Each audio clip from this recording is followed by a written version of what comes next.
मैं डॉक्टर चतुर सिंह, सहायक आचार्य MSJ कॉलेज भरतपुर। मैं आज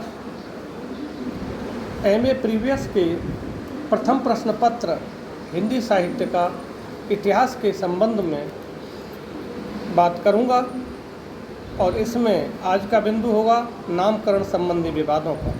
हिंदी साहित्य के इतिहास के चारों कालखंडों में दो नामकरणों को लेकर विवाद रहा, जो वीरगाथा काल और रीतकाल के संदर्भ विद्वानों में पर्याप्त विवाद रहा। सबसे पहले मैं आदिकाल के नामकरण संबंधी विवाद पर बात करूंगा। पूरे हिंदी साहित्य के इतिहास में आचार्य रामचंद्र शुक्ल के इतिहास के संदर्भ में ये बात कहना चाहूँगा कि आचार्य रामचंद्र शुक्ल के हिंदी साहित्य के इतिहास में सर्वाधिक विवादित बिंदुओं में एक बिंदु उनका वीरगाथा काल नामकरण भी है। वीरगाथा काल नामकरण विभिन्न विद्वानों के द्वारा विभिन्न रूपों में प्रस्तुत किया गया, उनके संदर्भ में मैं आज बात करूँगा। सबसे पहले ये हिंदी साहित्य के इतिहास में काव्यवाचन नामकरण का प्रयास सर जॉर्ज ग्रियर्सन द्वारा हुआ। ग्रियर्सन ने इस आरंभिक कालखंड को चारण काल नाम दिया, लेकिन चारण काल नामकरण भी विद्वानों को स्वीकार नहीं हो सका, क्योंकि वो हिंदी साहित्य के इतिहास को 700 ईस्वी तक ले जाते हैं, लेकिन 10वीं सदी से पूर्व किसी भी चारण रचना का नामोल्लेख नहीं करते। इसलिए यह नामकरण भी विद्वानों को स्वीकार नहीं हुआ। उसके बाद मिश्र बंधु इसका नामकरण करते हैं, काव्य विभाग और नामकरण करते हैं। काव्य विभाग पे हम पहले ही बात कर चुके हैं। अब नामकरण के विवाद संबंधी मसले को लें तो उन्होंने प्रारंभिक काल नामकरण किया। इस कालखंड से प्रारंभिक काल नामकरण से किसी आरंभिक काल नामकरण से किसी साहित्यिक प्रवृत्ति का बोध नहीं होता, इसलिए यह भी विद्वानों को स्वीकार नहीं हो सका। इसके बाद इसका आरंभिक कालखंड का हमारा जो नामकरण है हिंदी साहित्य के इतिहास में, आचार्य रामचंद्र शुक्ल ने वीरगाथा काल नामकरण किया। यह वीरगाथा काल नामकरण भी पर्याप्त विवादित हुआ, या मैं ये कह सकता हूँ इस नामकरण का सर्वाधिक विरोध हुआ, ये सर्वाधिक विवादों में रहा। इसके अपने कई कारण हैं। पहली बात तो जो सामग्री अब तक इस कालखंड की प्राप्त हुई है और आचार्य रामचंद्र शुक्ल के समय में जो सामग्री प्राप्त थी, उसमें से वो सारी सामग्री वीर रसात्मक नहीं है। उन्होंने सबसे पहला काम यह किया कि धार्मिक साहित्य को साहित्य की कोटि से ही बाहर कर दिया। अगर धार्मिक साहित्य को साहित्य की कोटि से हम बाहर करें तो फिर समस्त भक्ति काल से हमें हाथ धोना पड़ेगा। ये एक बड़ा मुद्दा है। दूसरी जो बात हुई वो ये हुई कि जो 12 रचनाएं उन्होंने इस नामकरण में आधार बनाई, उन 12 रचनाओं में से सारी वीर रसात्मक नहीं है। उदाहरण के लिए विद्यापति की पदावली वीर रसात्मक नहीं है, श्रृंगारिक है। और भी इन 12 रचनाओं में दूसरी ओर हम जाते हैं तो यहाँ पर कुछ रचनाएं नोटिस मात्र हैं जो प्राप्त नहीं हो सकी है, जैसे जयचंद्र प्रकाश, जयमंक जसचंद्रिका आदि रचनाएं। तो आचार्य दूसरा जो शेष रचनाएं हैं उनमें से पृथ्वीराज रासो जैसी महत्वपूर्ण रचना को स्वयं आचार्य रामचंद्र शुक्ल प्रामाणिक नहीं मानते थे। ऐसे में आचार्य रामचंद्र शुक्ल के वीरगाथा काल नामकरण को अधिकांश विद्वानों ने स्वीकार नहीं किया। आगे चलकर राहुल सांकृत्यायन इस युग का नाम सिद्ध सामंत युग रखते हैं। सिद्धों से संदर्भ उनका रचनाकारों के संबंध में है, जिनमें सिद्धनाथ वगैरह धार्मिक साहित्य आता है, और सामंत कहने का अर्थ उनके यहाँ एक आश्रयदाता के रूप में है। सामंतों के आश्रय में जो चारणों द्वारा साहित्य रचा गया उस ओर संकेत करता है। यह भी किसी एक साहित्यिक प्रवृत्ति का बोध नहीं कराता, वरन मुद्दे को और भी ज़्यादा उलझा देता है। इसलिए राहुल सांकृत्यायन का सिद्ध सामंत युग भी विद्वानों के बीच स्वीकार नहीं हो सका।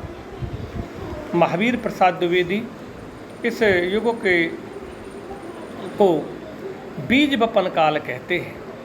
बीज बपन कहने का अर्थ उनकी दृष्टि में इस कालखंड का साहित्य प्रौढ़ नहीं है।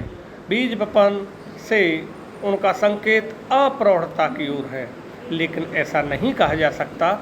इस कालखंड को अप्रौढ़ काल नहीं कह सकते। समस्त साहित्यिक प्रवृत्तियों का यह मात्र बीज बपन ही नहीं है, वरन साहित्यिक दृष्टि से वह श्रेष्ठ भी हैं।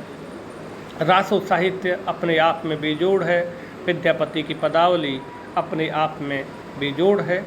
इसलिए यह बीज बपन काल जो साहित्य की अप्रौढ़ता की ओर संकेत करता है, आगे के विद्वानों को मान्य नहीं हुआ। इसके बाद इस कालखंड का नाम विश्वनाथ प्रसाद वीर काल करते हैं।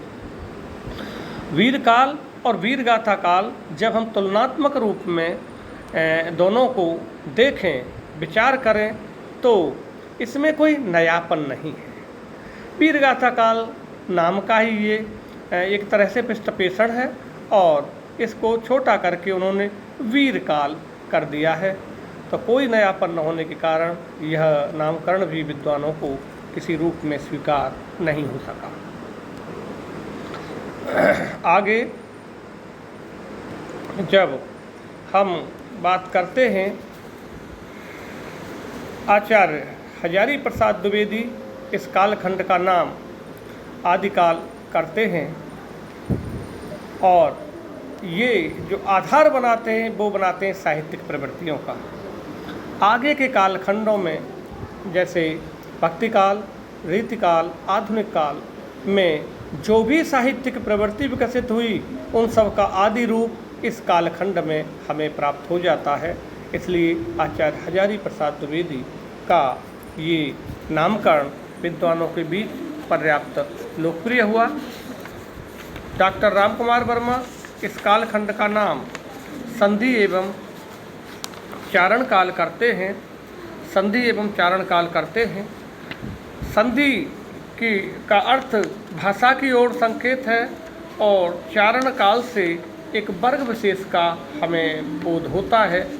इसमें किसी प्रवृत्ति को आधार नहीं बनाया गया है, इसलिए हम ये कह सकते हैं कि यह जो नामकरण है संधि एवं चारण काल, यह भी विद्वानों के बीच मान्य नहीं हो सका। ये भी मान्य नहीं हो सका। अब जब हम निष्कर्ष की बात करते हैं, तो काल विभाजन और नामकरण के संबंध में जो हमारे सामने निष्कर्ष प्रस्तुत होता है, उसमें आदिकाल आचार्य हजारी प्रसाद द्विवेदी ही ऐसा नाम है जिस पर साहित्य के इतिहासकार किसी न किसी रूप में सहमत हैं। इस नाम से उस व्यापक पृष्ठभूमि का बोध होता है जिस पर आगे आने वाले साहित्य का विशाल स्वरूप आधारित है। अर्थात जो आगे के हिंदी साहित्य के जो इतिहास में जो भी साहित्यिक प्रवृत्तियाँ जैसे श्रृंगार की हो या धार्मिक संदर्भ में हो या फिर हमारी वीर रसात्मक हो, किसी न किसी रूप में आगे विकसित होती हैं और यहाँ वो अपने किसी न किसी रूप में इस कालखंड में आई हैं। अतः ये आदिकाल नामकरण जो आदिकाल के साहित्य में जो प्रवृत्तियाँ हैं उनके आधार पर जो रखा गया है, यह विद्वानों के बीच स्वीकार हुआ। इस नाम में भाषा की दृष्टि से हिंदी के आदि रूप की हमें झलक मिलती है। हिंदी साहित्य की सभी प्रमुख प्रवृत्तियों के आदिम बीज यहाँ प्राप्त होते हैं। प्रवृत्ति साहित्य की विभिन्न शैलियों और काव्य रूपों का आदि रूप भी यहाँ प्राप्त हो जाता है। अतः आदिकाल नामकरण सर्वाधिक उपयुक्त और व्यापक नाम है, इसीलिए विद्वानों के बीच यह आज लोकप्रिय हुआ और प्रचलन में है। अब मैं भक्ति काल के नामकरण पर बात करूँगा। भक्ति काल का नामकरण हालांकि बहुत कह सकते हैं कि विवादित नहीं है। आचार्य रामचंद्र शुक्ल ने जो नामकरण प्रस्तुत किया वो है आज तक भक्ति काल के रूप में ही अधिकांश विद्वानों में स्वीकार किया गया है। 14वीं सदी के मध्य से 17वीं सदी के मध्य तक के कालखंड को भक्ति काल के नाम से जाना जाता है। भक्ति काल के नामकरण का श्रेय आचार्य रामचंद्र शुक्ल को है। कुछ विद्वान इसको पूर्व मध्यकाल कहने के पक्ष में हैं। पूर्व मध्यकाल अगर नामकरण इसका स्वीकार किया जाए तो पूर्व मध्यकाल नाम से यह पता नहीं चलता कि उस युग की साहित्यिक प्रवृत्ति क्या थी, जबकि साहित्यिक प्रवृत्ति को आधार बनाकर अगर नामकरण किया जाए तो वो श्रेष्ठ माना जाता है। भक्तिकाल नाम उस प्रवृत्ति की ओर संकेत करता है जो इस काल में सर्वाधिक प्रबल थी, अतः भक्तिकाल नाम अधिक उपयुक्त प्रतीत होता है। आगे जो विवाद का बड़ा मुद्दा रहा वीरगाथा काल नामकरण के बाद हिंदी साहित्य के इतिहास में, वो रीतिकाल नामकरण रहा। रीतिकाल नामकरण के संदर्भ में मैं आपको अगले पार्ट में बात करूंगा। अगले पार्ट में हम रीतकाल के नामकरण के संदर्भ में जो विभिन्न विद्वानों ने विचार अपने रखे, जो नाम प्रस्तावित किए, उन पर विचार करेंगे क्रमबद्ध ढंग से। पहले मैं उन नामकरणों के संदर्भ में थोड़ी सी एक झलक प्रस्तुत करता हूँ। रीतिकाल जो 17 विक्रम संवत 17 में से 19वीं तक जो स्वीकार किया गया है, उसमें मिस्र बंधुओं ने इस कालखंड को अलंकृत काल नाम दिया था। आगे चल के आचार्य रामचंद्र शुक्ल इस कालखंड का नाम रीतिकाल प्रस्तुत करते हैं। रमाशंकर शुक्ल रसाल इस कालखंड को कलाकाल कहते हैं। विश्वनाथ प्रसाद मिश्र इस कालखंड को श्रृंगार काल नामकरण करते हैं। हालांकि श्रृंगार काल कहने में आचार्य रामचंद्र शुक्ल ने भी कोई आपत्ति व्यक्त नहीं की थी, पर विश्वनाथ प्रसाद मिश्र उसी आधार पर, शायद उसी सूत्र को लेकर श्रृंगार काल नामकरण प्रस्तावित करते हैं। इन चारों नामकरणों पर, रीतकालीन कालखंड के जो ये नामकरण हैं चारों, इन पर मैं विस्तार के साथ प्रत्येक नामकरण की समीक्षा अगले के पार्ट में प्रस्तुत करूंगा। आज के लिए यहीं तक, धन्यवाद।